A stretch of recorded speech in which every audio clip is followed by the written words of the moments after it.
we're going to be making these cards together. So what you're going to need before we get started, go find whatever colored card you can find. So, oops. So you might find like an old envelope for cards, right? You could use a colored envelope. You might have some colored cardstocks, yeah, that you could use. I found that I've got some empty Kleenex boxes. Those could be used, right? What else? Oh, some supplies that you'll need. You'll need a pair of scissors, ideally smaller ones, like some type of knife would be good to have, and a ruler, steel ruler would be ideal, and a pencil, glue stick, or some type of glue. Okay, could be a hot glue gun, could be white glue if that's all you got. Whatever glue you have, right? What you got. So the other thing you might want, if you're going to cut with a knife and a ruler, is a cutting mat or some cardboard, like the back of a sketchbook or something like that will work really well. Okay, so those are the things we need. Let's get started. I found some cardstock I had from a multicolor set. You could use cardstock like construction paper, Bristol board, whatever you can find, or some cards. I'm just thinking about how many flowers I actually like that I made.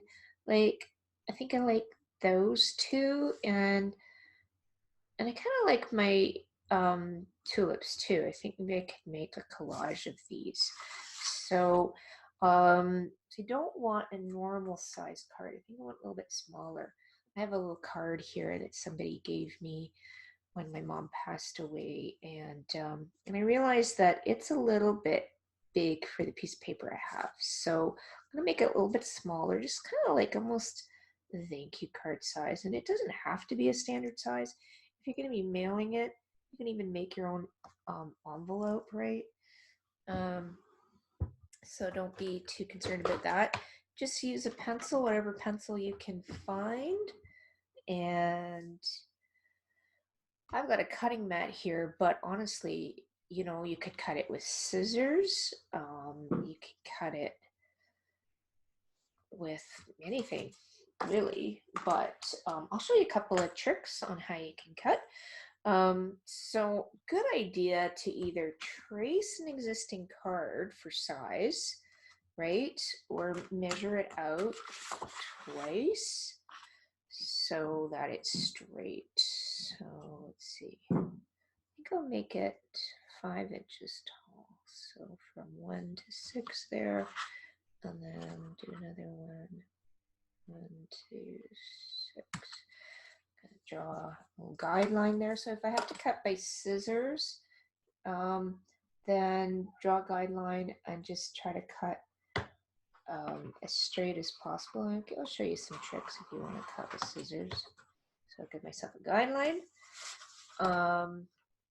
And so I recommend, if you happen to have a utility knife or something like that around the house, that would be great to use.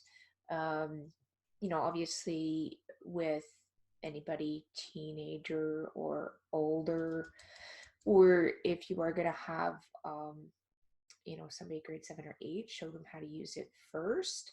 But if you're with kids, it might be better to use scissors, or do the cutting for them. Obviously, if you are going to cut with a knife, you want to, if you have a steel ruler, that would be ideal. But you can use whatever ruler you've got. And you want to put it right on that line. And then just make sure that when you hold your ruler, you put your fingers in the middle.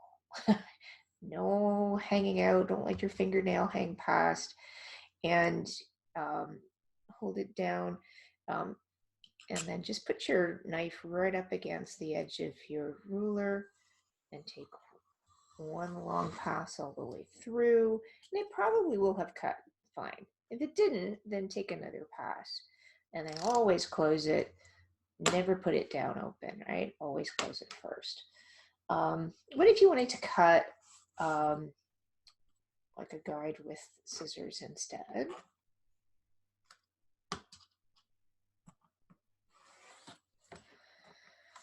I have your guideline. And basically, you don't want to go, right? You want to try to go a little more slowly. So line up your scissors and take one long cut, slide up.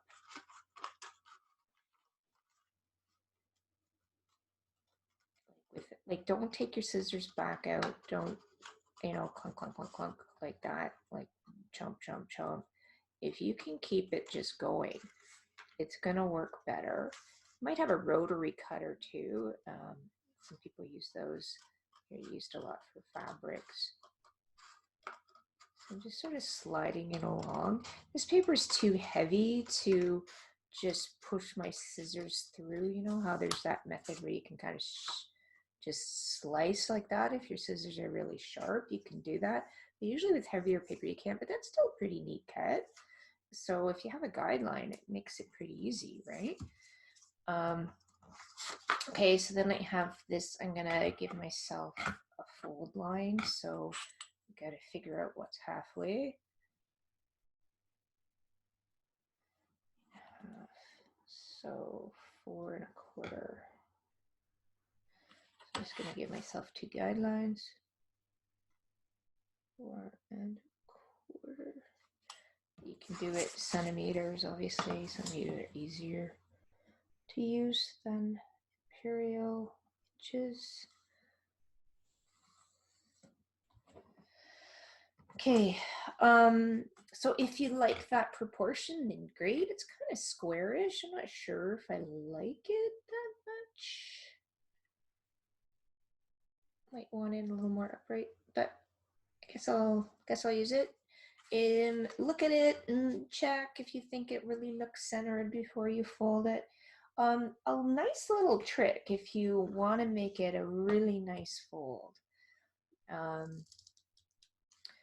is to take your knife again, line up on the fold line carefully, and then just like skim your knife over the surface. Like, don't push it all, just the weight of the knife. And that just sort of scores the surface and makes it fold really easily.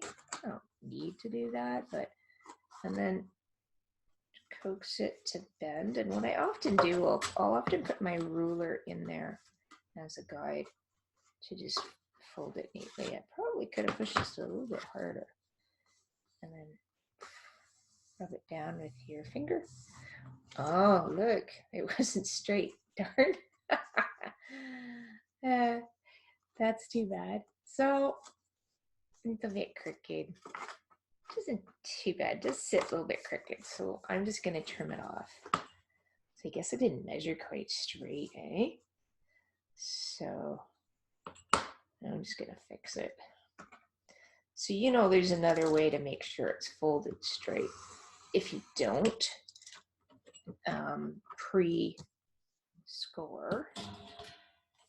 you probably did this lots of times. So if you want to just fold it in half without scoring first, you know, you just line up your 2 corners like that, place it down, and then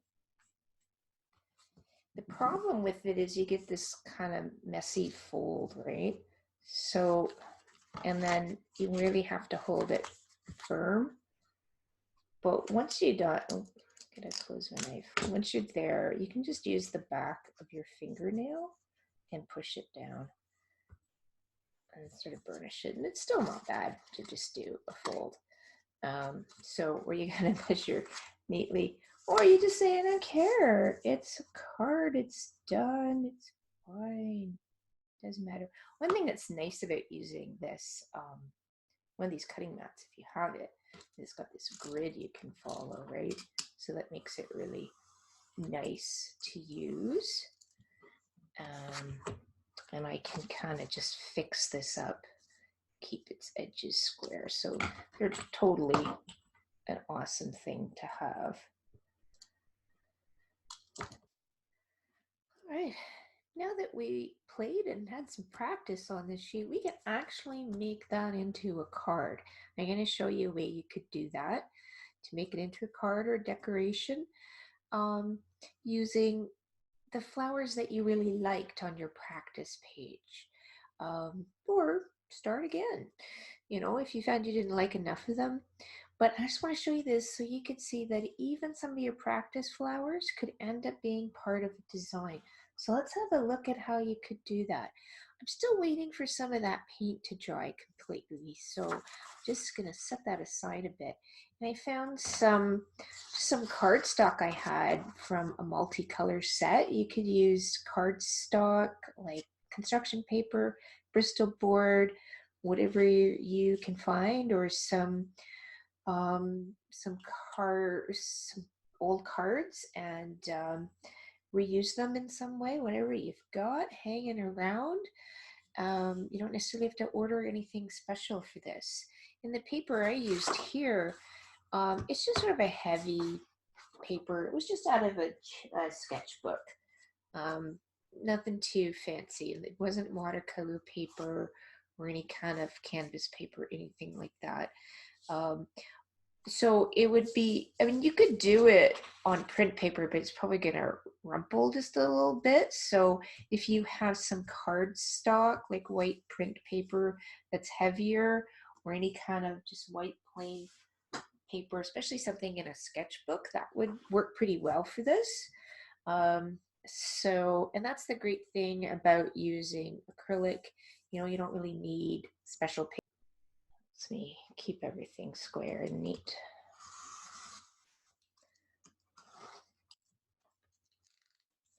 Okay, so now I have a nice little card. I like the proportion of it better now anyway, and it stands straight. And now I can maybe start cutting these out. It still looks a little wet, so might really want to let those dry a little bit. So you could cut with a knife if you are somebody that, you know, you have a sharp knife. You want to make sure the knife is really sharp if you're going to do that, and that it's a small one, not a big construction knife. Is to cut these out and place them on the paper and make whatever design. So you could use a knife and cut around the design with pretty good success, right? You just sort of, so notice like with the X-Acto knife, it works really well. I can pivot the knife in my fingers to follow the design. And I find it really helps if I stand up. And I want to push pretty hard and try to get as much of the blade in contact as possible so that it cuts through in one go. Like I don't want to rip it, so you want to make sure you're pushing really hard if you're going to cut with a knife, right? And cut across your corners just a little bit. So that's one thing you could do, is to cut it out with a knife. I think just scissors are really easy. So if you have, maybe see if you have some scissors that are a little bit small, not too huge, and that they're sharp enough. So I probably cut some of them out a little bit smaller so it's easier to manage. I'm just gonna take that, and then I'm just gonna cut around, and I'm moving the piece in my hands as I rotate, right? And some of this stuff I'll probably have to trim after, but I try to get in there tight. And I push down just a tiny bit. You can even like make fancy edges to make nice petals.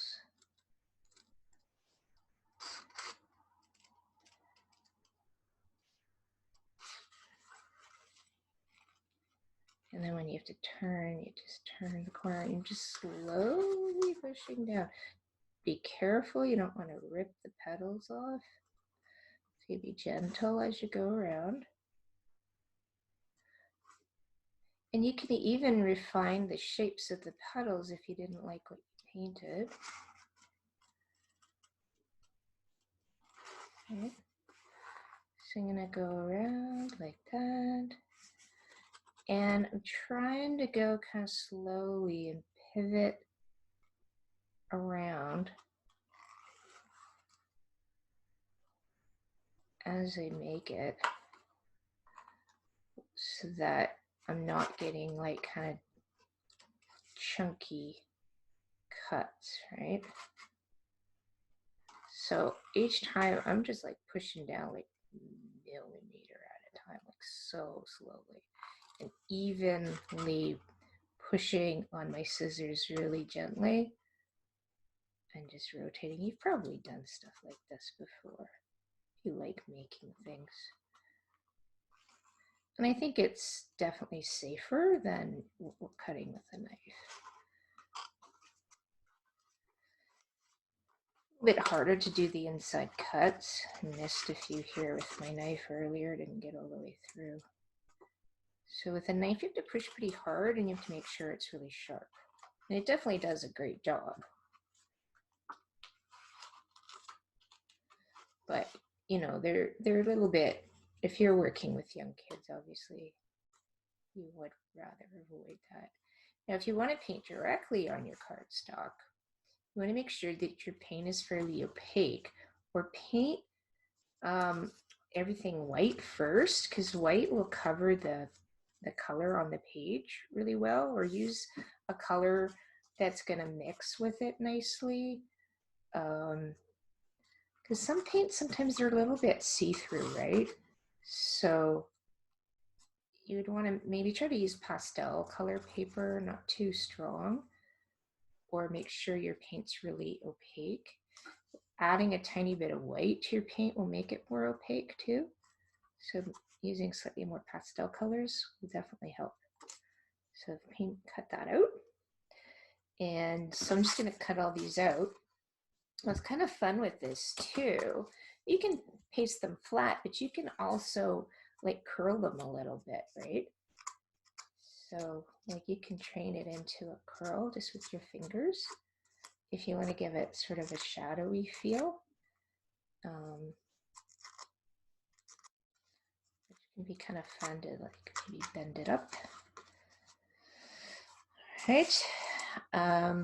You could also instead bend it down. Just be kind of gentle so you don't bend the paper. You just flick with your fingernail on the back. And then it curls down. And in that case, you'd have to put a little like spacer behind it to stick it on. But it kind of is fun to create that shadow effect. The other thing is to glue it in the middle, right? And it'll, if you push that down and hold it while it dries, especially if you have, like if you have a glue gun at home, you know, that would work. And so you can create some depth to your flowers if you want. So, and so I'm just gonna keep cutting out flowers here, and I'm gonna make a little collage of my flowers and decide if I want to paint anything else to go along with some of this. Like maybe I'm gonna want some green leaves or something. And you might even want to cut out different pieces of paper. Like maybe you got some green paper you could cut and make some leaves with paper. So this is kind of like crafting and art and scrapbooking comes together. But like, you know, even just practice learning things like this, like you can make something out of it. So here I can put this tulip at the bottom of the page, and you know, it's going to be part of my whole design here. So even though I was just randomly painting on the page, I can still make this into something, which is totally cool. I think that's so fun.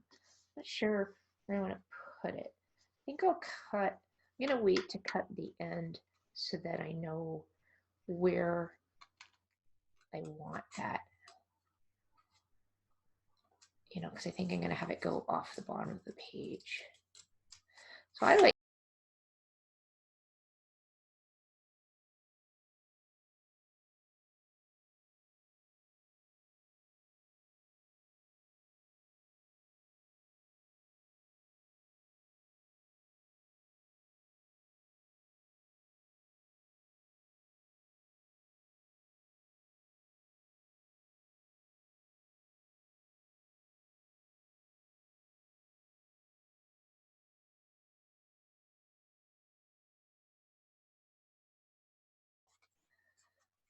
so one of the ways I'm cutting here is instead of going in and out, because sometimes people find that difficult to do, just go in one direction, right?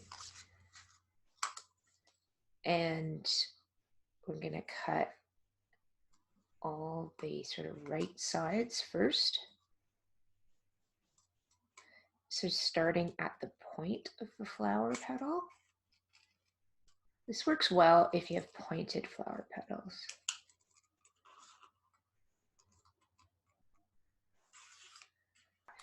It's not too skinny in the middle because you don't want it tearing off, right?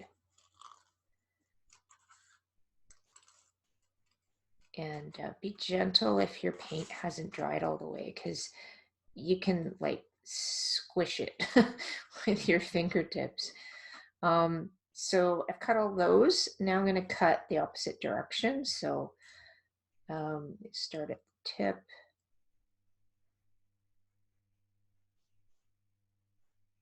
It's a little bit harder to do in the other direction because I can't see past my scissors so well.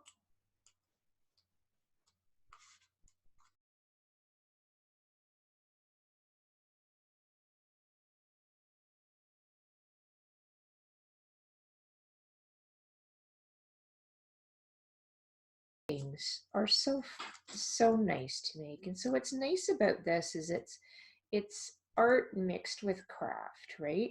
And so it doesn't have to be like this, you know, masterpiece of painting to be a beautiful handmade keepsake or gift that you can create, right?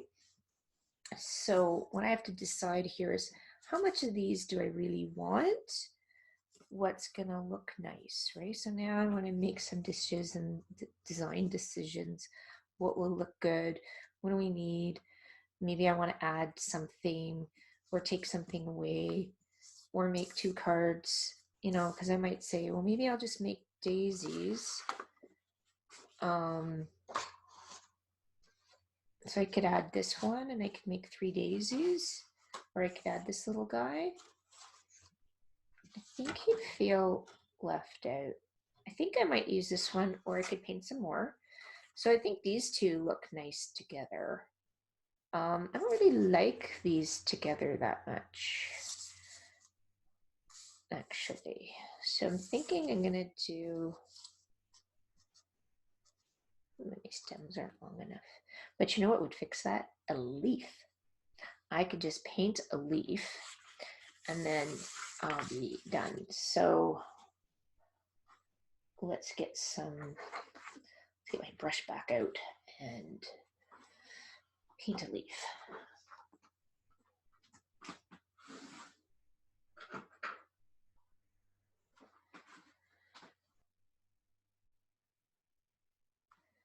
Let's just paint a leaf. So what I did, I loaded up some green, literally a little bit of white, and I'm just gonna paint like a little swipe here and then twist up to the tip. And let's see, I think, wouldn't mind if it had a darker green side, like more of a fold kind of look. So I'm going to go over it one more time and twist onto the tip. So that gives me a little bit more of a folded look. I don't know if it's too big, so I probably should paint like a couple of different ones just to give myself a bit of choice.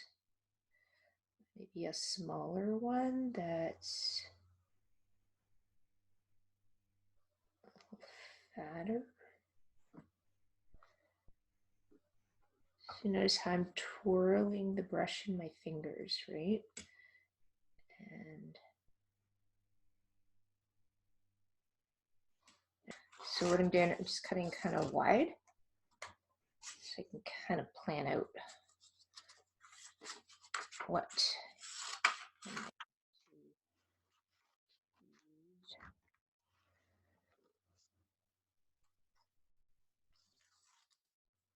Okay, let's have a look here. Which one do we think is going to work? What do you guys think? Okay, so if I put the big one, I can tuck that in behind, might work. And then should I have this one too? Oh, now I'm wishing it curled the other way. Wouldn't it be good if it curled the other way? Let's see whether just the little leaf could work. I like this one, looks nice. Well, probably would. I put this one down there, and this one could be coming up from behind that leaf. It could probably work. And this is what's worth kind of looking to see if what you have you like and whether you want to do more or to have one the other way or to put it in behind and layer it. You know, those are all things to think about. But I think I'm just going to use this one and I'm going to put them right like that, just underneath there. I think that'll work. And you can glue it just flat, but because there's paint on one side, it's starting to curl up a bit. So I'm just gonna curl it back out. And if you want, you can give it a little bit of shape. So it makes the flowers feel a little bit round. So I'm just kind of training it to be kind of rounded.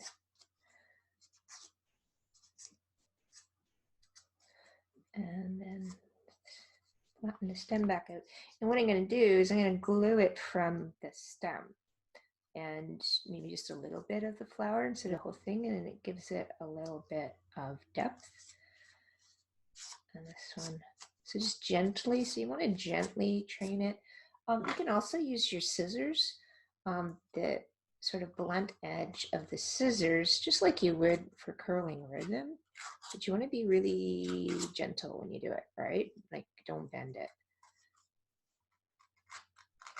And that works like even better in your fingers. It's just a little less gentle. So you can kind of train it to curl in a bit. There's a little bit of moisture still in the paper because of the paint, so it's really helping me curl it. So let's see.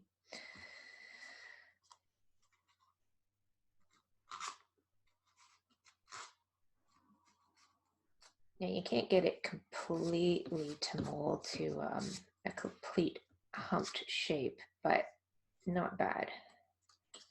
Okay, so there we go. So I like that. I've got them both with the yellow from that side. And I don't know if I planned my leaf properly, but that's okay. I think like this should work pretty well. Yeah, I like that. So then I'm just going to use some glue stick. So, you know, I'm trying to just use stuff that most people will have around the house because so here I'm going to glue just a bit on this flat part and then mostly the stem. So I either can sort of attach it on like that or put it down on a scrap piece of paper. and then hold the flower and then rub like that. And anywhere where you're just a little bit on the edges, you can put a bit to help it hold. And then we're going to put it just there. Tap it down. Not too much because I want it to keep that curled shape. There. And it just gives it that little bit of extra.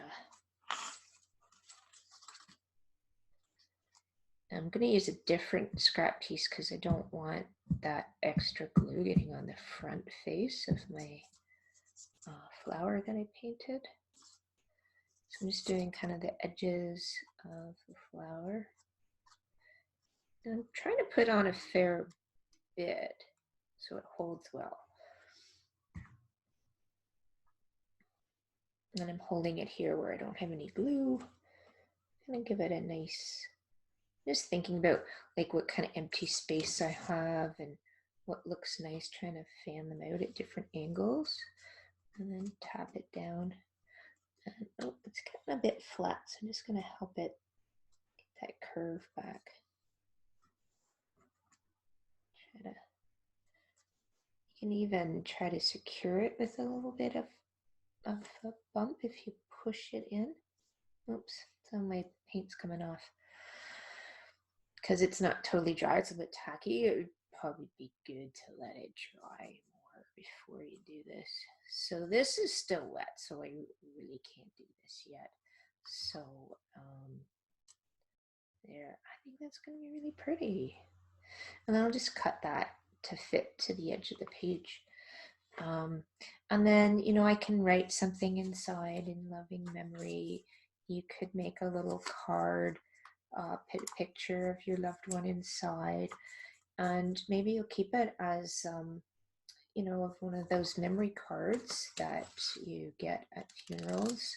You could add a prayer inside, and it might be something that you just keep in your family, or it might be something you want to send to a loved one in your family who's missing that person who's passed away. Or maybe you're not making the family flowers for families for people who passed away during COVID-19. Maybe you want to make a Mother's Day card because Mother's Day is coming up and we're not going to be able to get together. So you could use this as an opportunity to celebrate Mother's Day.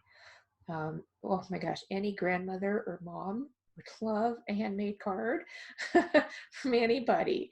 It's just so meaningful when we take the time to make things, and a lot of us do have the time now to make things because we are at home. Some of us have been working and some people are just starting to get called back to work, but it really depends on the industry that you're in.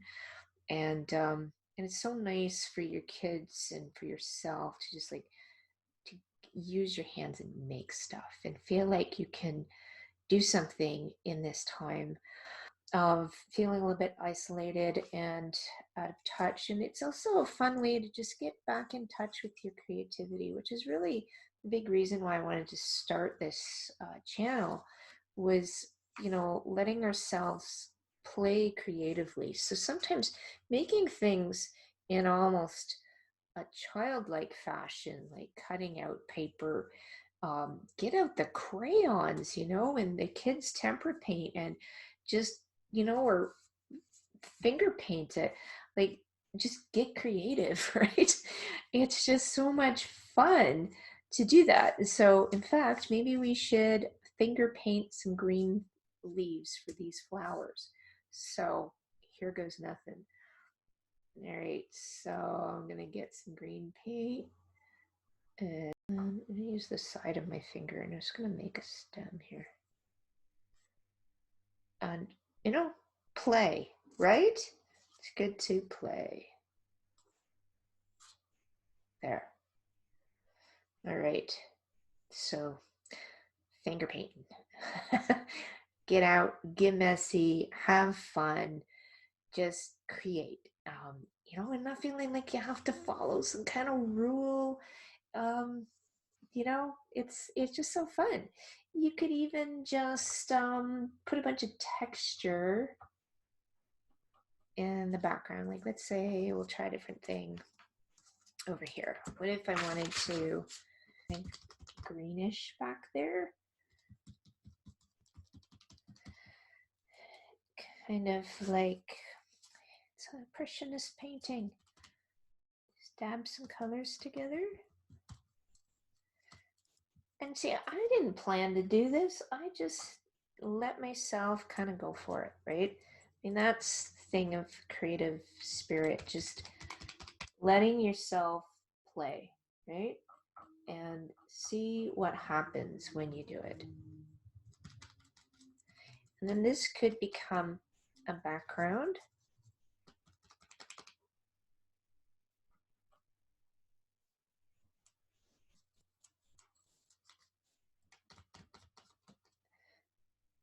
For our flowers. Just enjoy the feeling of how the paint feels. That's one of the nicest things about finger painting. Like, it's this tactile experience. You don't feel the same with a brush. I want you guys to try this and show me your results. I'm gonna let all my paint dry, and I'm gonna show you my before and my after shots, and so that, and then I want to see you sending me pictures of what you've created, and tell me a little story about what you made and who you made it for, whether it's for Mom's Day or somebody's birthday or remembering a friend, or to pay tribute to somebody that's passed away during the time of COVID-19. I mean, any reason to create and share and remember those that we love is so important. So I hope you find some peace and joy in making to think of your family and friends.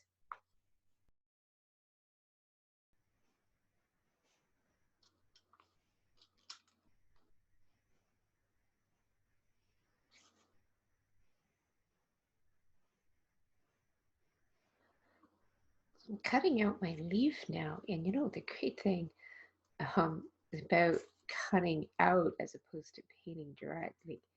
If you found that difficult to take the flat brush and twist it just right for the tip, you can just cut it the shape you want, right? So, because it's hard sometimes to get that really from wide to thin stroke. So that's the great thing about cutting out. Like, I was cutting out this one flower I didn't really like that much.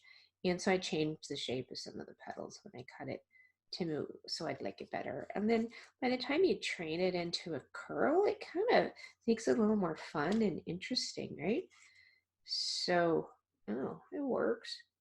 So again, what you might want to do is make some spacers um, if you want your flower to kind of hump up a bit.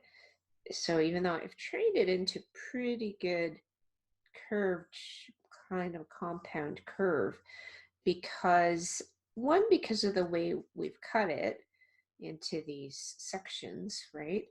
And two, because there's still a little bit of moisture in the page from painting, like because it hasn't cured completely. So that's a good time to do it, to train it into the curve. So this one's still drying a little bit, so you gotta be careful not to put fingerprints in it. And I think I'll trim off the edge later. I gotta wait to glue that because the paint, some of the thick parts of the paint haven't dried yet, and I really love those edges you get in the paint, right? I hope you can see those in this light, right? It's kind of cool. Okay, so yes, you see, I think it's gonna work pretty well. I like it. Okay. Love those colors together. They look amazing. I was lucky I found this piece of blue cardstock from my printer. Um, let's see. So, what if you have a hot glue gun? Just use a wad of glue. If you're going to be using like a glue stick, you might want to make like a little bit, a little wad of paper to make it a bit thicker. You could probably just wad up some Kleenex or tissue um, and stick it underneath too to give it some thickness for gluing. I'm just going to take this piece of paper, and you can just make a tape loop and just tape it on too. But if you're wanting something a little more permanent, then glue and paper is a good idea. If you happen to have like cardboard, like cut a little chunk of corrugated cardboard, that would work really well. What else you could, if you have that stuff called foam core, if you're into art, you might have some. And I just put some glue stick on there. I'm just going to roll it up so it holds. I'm just going to give me a little bit more height for gluing that thing on the back of this flower here. So put a bit right there, and then take my spacer I made and stick it on there. And then that will give this flower a little more height and curl, right? Because I mean, I did sort of sculpt it a bit, and I could have glued it from the middle, but I think with glue stick, it probably wouldn't have, it probably would have popped back up or flattened my flower out too much. So I didn't want to do that. So I just put a little spacer on the back. So whatever you've got, cardboard would be great because it's already thicker. But this is all about use what we've got because we're stuck inside. Yeah, you could order some stuff in, sure. But it's kind of nice to try to use what we've got. And so it's really up to you what you want to do. So I just happen to have some glue stick hanging around, and it really doesn't matter what brand. So even though I really like the look, I love this blue paper, but this is the last piece I have. So anything I could do, I've got this nice blue Kleenex box, right? And it's got some nice patterns on it. And this could make a nice card background too. So I could cut up this Kleenex box as a gluing base if I liked how that looked. It's kind of funky. I like this background. So that's something you can always do is use what you have around you again. Like maybe you don't have colored cardstock or construction paper, but you might have an empty Kleenex box that has a pattern on it that you like. But I still kind of think since I did that finger painting, I'm gonna paint it. I'm gonna stick it on here and just use what I made. But it kind of like the simplicity of that. It's kind of nice. And let's say you like white daisies, you could do white on blue, or white on a light green, and then cut them out, paste them onto that soft blue. It could look really nice in something that you made, right? Instead of buying all the supplies from a crafting store, you can make this stuff, and it's so much more special and satisfying to just, and that's why I think for adults, it's great to get out the stuff. And if you've got kids around in your home, do it with them, or even have a little Zoom call with grandma and have your kids there, or get the cousins together, friends, and do this together. And then you can compare what you're making, and or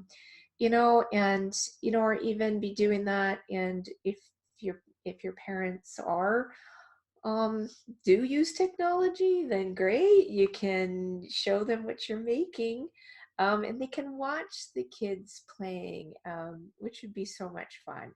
And for you, if you're an adult doing this, whether you have kids or not, I mean, my kid's grown up now, but playing as if I'm a kid. The way I was so into making anything when I was little was so much fun. And it makes you be creative. Like doing this with you made me be creative because um I didn't plan on figure painting. It happened in the moment. And oh my gosh, it was so much fun to do that again. It's so freeing and it felt so good. And it helps you connect not just with your creativity, but tactily, like touching and connecting with when you were young and when we were finger painting as kids. I mean, usually that's such a young age that most children that age are highly creative and aren't really too concerned about making sure it looks right. And most art teachers and teachers are very free with young kids. 'Cause, everybody's got stories about how they got shot down about you shouldn't paint that color. Oh my goodness, I'm so glad that I hope that most teachers don't say horrible things like that anymore. Um, but like at the early stages when we were finger painting, there's usually not much judgment or, it's just utter abandoned creativity. So it helps you connect with that. So that was so much fun. And I also didn't plan on cutting these out. Like I didn't have an agenda here. I just wanted to show you guys some easy ways to make flowers as an introduction to painting flowers before you get to the complicated stuff. If you want to keep watching this channel, you want to learn how to paint flowers, I could show you that. But this was creativity for me on the fly too, because I just came with the intention I want to share with you some easy ways to make flowers. And then how can we take our experience of exploring that and still make something out of it? Um, and it's so nice to be able to just explore that, say, of what I've made here, what can I use? And there might be a bunch of flowers that you don't end up using, like some of these that got cut away and I don't want to use. But some of them might work out. Plus, you can cut them in different shapes than what you painted them. So, um, so it's just so nice to let yourself explore and create on the fly. And it really connects you with your inner self. And that's part of what I mean by opening lives. We're opening our creativity and our hearts and touching and feeling again from the outside and the inside. And I just think that's so important. So, and it's just so freeing. I'm really enjoying myself, which is a big reason why I wanted to do this. I wanted to do it for me as much as I do for all you guys out there to get me creating again. And just trust in that creative process. Thank you for creating with me. That was so much fun. And I know it lifted my spirits. I hope it did for you too. So now that I've made these cards, I'd like to give them away to you guys that have watched this. So for any of my new viewers, what you have to do to be eligible to be picked randomly to win one of these two cards is to subscribe to the YouTube channel, make some kind of comment. I'd love to hear from you guys. Also, please go look for the Facebook group and the Instagram. And subscribe to those, and just comment that you want to put your name in for the draw for these cards. So the place to do that is on YouTube, because that's where we started this. Okay, and so and I really hope that I get to see what you create and the cards or memorial cards or whatever it is or collage that you made. I would love to see what you're doing. So please do share them with me. So happy creating, and may it bring some peace to you and your family and friends. Bye for now.